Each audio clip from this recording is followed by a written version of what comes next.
Ele foi o maior carnívoro que já caminhou em terra firme. É o rei do Egito. Ele foi o maior terópode que já existiu. Senhoras e senhores, conheçam Spinosaurus aegyptiacus.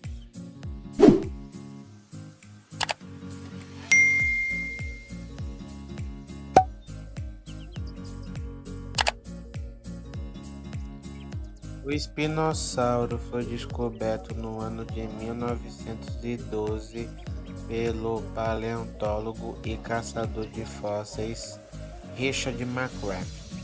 Richard McCraft era um paleontólogo, mas um caçador de fósseis em termos de procurar fósseis. Ele achava os fósseis e vendia para museus importantes suas descobertas.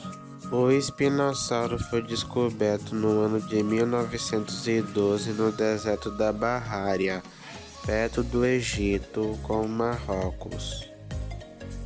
Após o descobrimento, que chegou nas mãos de Ernest Stromer, Ernest Stromer divulgou sua descoberta no ano de 1915 e expôs os achados do espinossauros feitos por Richard McCraft no Museu de Munique.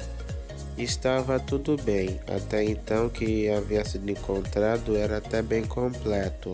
O maxilar completo do animal, algumas vértebras neurais que eram bem altas, é algo icônico do espinossauro, sua vela dorsal e algumas vértebras e dentes. Bom, e Ernest Stromer percebeu que era um novo tipo de dinossauro e viu de que ele possuía velas neurais altas e ele precisou fazer a anatomia do animal em uma reconstrução. Porém, essa reconstrução não está tão atualizada.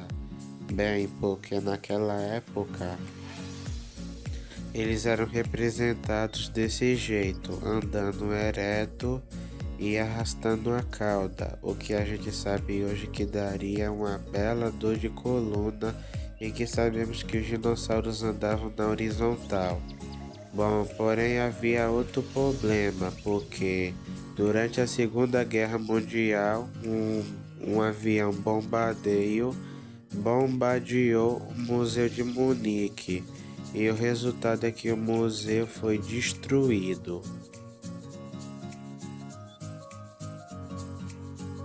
Depois deste lamentável atentado, o espinossauro passou a ser uma lenda, ser até considerado uma quimera, uma junção de várias criaturas, porque, segundo eles, o espinossauro era tão novo que não seria algo inovador e sim uma própria invenção do Ernest Stromer.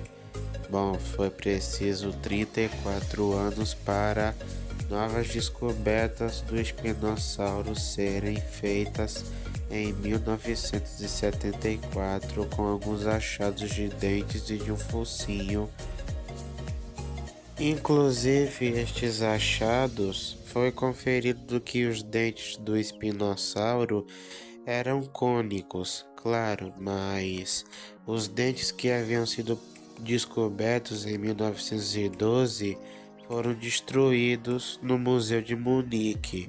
Então, até então não se tinha encontrado novos dentes de espinossauro até 1974 e viram de que seus dentes eram cônicos, retos, redondos, como os dentes de um crocodilo, o que levou à teoria de que o espinossauro seria um dinossauro pescador e que se alimentaria de peixes e não seria como os outros, um caçador de saurópodes ou até de dinossauros terrestres e preferia caçar mais peixes. Mas isso seria até 1984, quando o Baryonyx foi descoberto na Inglaterra, aonde ele sim era um piscívoro. Descoberto em 1986 na Inglaterra, Baryonyx requere é dito como o primeiro espinosaurídeo pós-espinossauro a ser descoberto.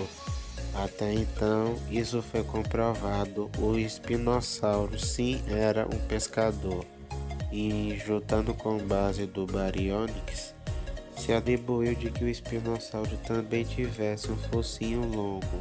Então aquela representação dele com o focinho curto foi esquecida e a única diferença do Baryonyx seria a vela.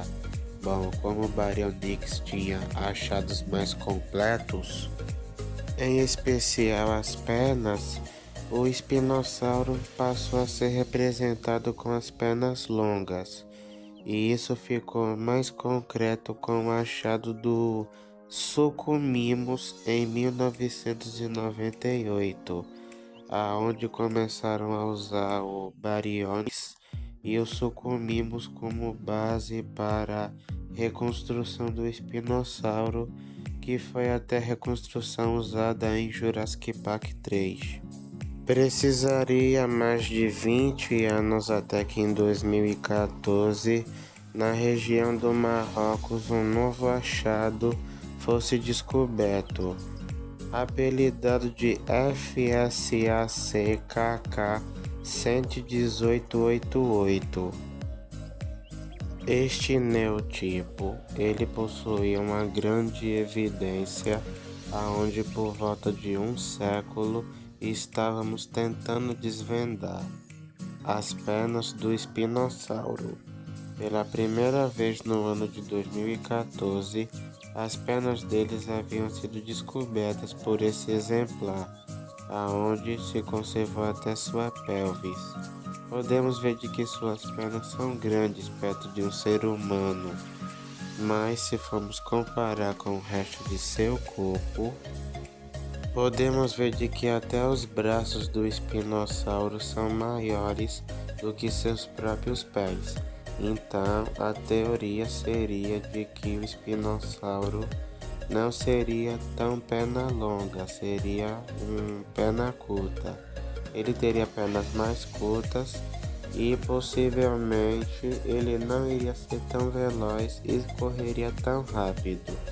Isto pode ser devido à sua alimentação por peixe, aonde, como é fácil ir até lá, perto do rio, abocanhar um peixe, ele não precisaria se deslocar tanto. Uma análise do pé do espinossauro mostrou de que ele era meio diferente de qualquer terópode, aonde o dedo número 4, aonde é o dedo que fica mais alto e nas outras espécies nunca toca o chão, exceto com os pássaros. Este dedo ele fica suspenso, e no caso do espinossauro, o dedo número 4 era mais longo e mais apontado para o chão, o que indica de que ele poderia ter pés de pato. E o que indica isso? O fato de que, como vocês podem ver na tela, as garras deles nem eram tão afiadas, elas eram mais retas e curtas. Além disso, as garras deles não apresentavam curvatura, eram mais sem ponta, o que pode indicar de que ele tinha pés de pato, e o que aponta mais ainda a evidência de que o espinossauro era aquático. Outra coisa que aponta a isso são os ossos dele, aonde, diferente dos outros dinossauros, aonde seu osso é mais oco, o do espinossauro é denso. Os ossos dos outros dinossauros são pneumáticos, ou seja, são ocos por dentro, enquanto do espinossauro são mais densos e não ocos.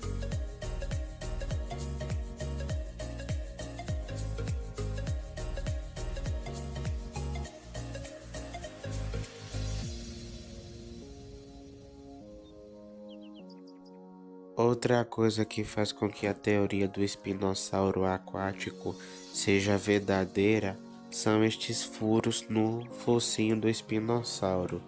Estes furos estão presentes também nos crocodilos. São chamados de receptores de pressão. Os receptores de pressão ajudam a detectar movimentos elétricos. Isso é comum em crocodilos que caçam em água turva, água onde a visibilidade não é muito fácil, água suja. Então, esses receptores, eles ajudam a detectar eletricidade dos movimentos do músculo e do bater do coração. Basicamente, o espinossauro colocaria a ponta do focinho na água, a ponta onde estariam os receptores. E quando o peixe passasse por baixo, os movimentos da natação do peixe e a movimentação dos músculos iria causar a expulsão de eletricidade. E o espinossauro capturaria isso com seus sensores de profundidade. Os sensores de profundidade enviariam o movimento até se o movimento estava perto ou longe, faria com que o espinossauro sabesse a distância aonde o peixe estaria. Com esses receptores, ele capturaria o momento exato aonde o peixe passaria. Após enviar para o cérebro a localização, ele rapidamente daria um bote e capturaria o peixe sem dó nem piedade. E por último, recentemente, há 3 anos atrás, em 2020, o resto do FACKK 11888 foi redescoberto no mesmo local. Literalmente passaram 8 anos sem descobrir o resto do original, que foi onde foi encontrado aquele onde se preservou os pés, as pernas e tudo isso. Aí finalmente esse exemplar, sabia-se de que claro se tratava do mesmo exemplar, só que o resto que faltava, só que a parte encontrada foi a cauda. Isso. E foi aí que a teoria do espinossauro aquático estava concreta. A cauda dele era comprida, similar à cauda de uma salamandra, e ela começava grossa no início e depois ia afinando até a ponta. Esta cauda pode-se teorizar de que possivelmente ele usava para natação, e sim, o espinossauro era aquático.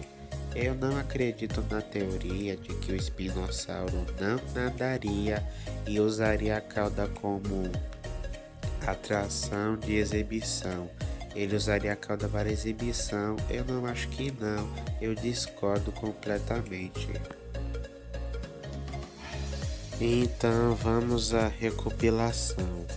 O espinossauro não teria pernas longas, teria pernas mais curtas, não teria uma velocidade tão grande, possivelmente andaria de 4, ele andaria na posição de quadrúpede, aonde usaria as mãos como apoio.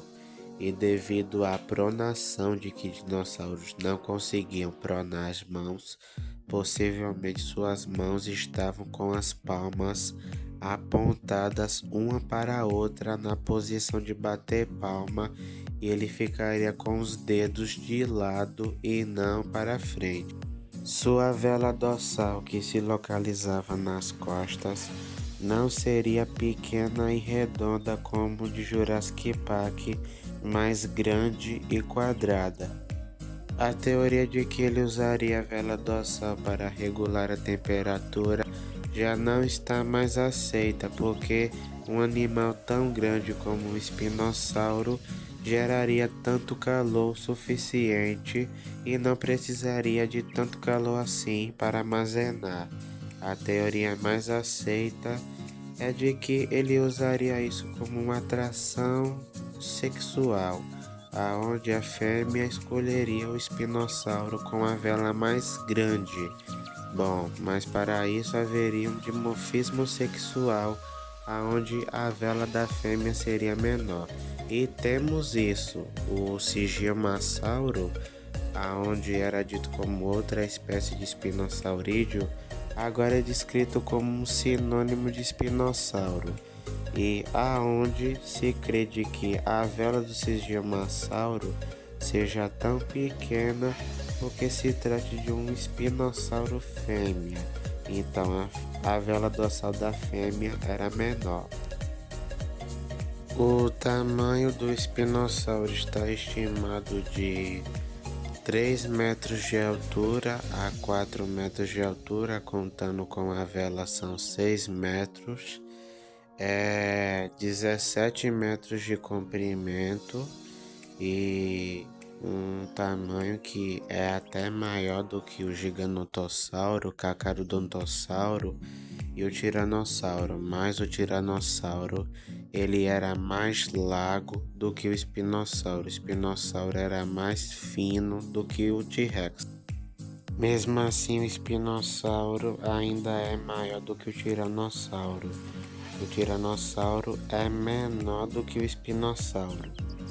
E o espinossauro é maior por causa do pescoço, mas também o pescoço do espinossauro era comprido para ajudar na pesca.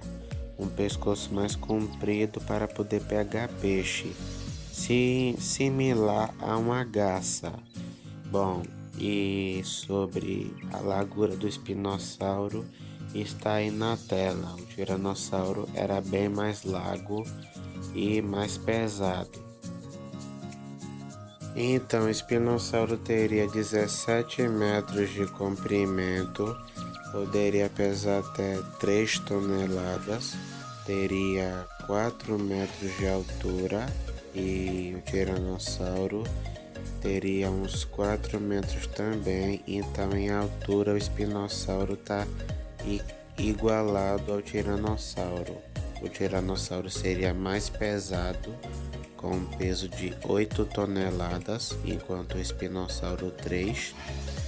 O espinossauro teria um pescoço mais comprido. Há exemplares onde acredita-se que o espinossauro poderia ser maior, chegando a quase 18 metros. Então, eu digo aí que o maior terópode é o espinossauro. É o maior espinossaurídeo e o maior terópode, o maior dinossauro carnívoro.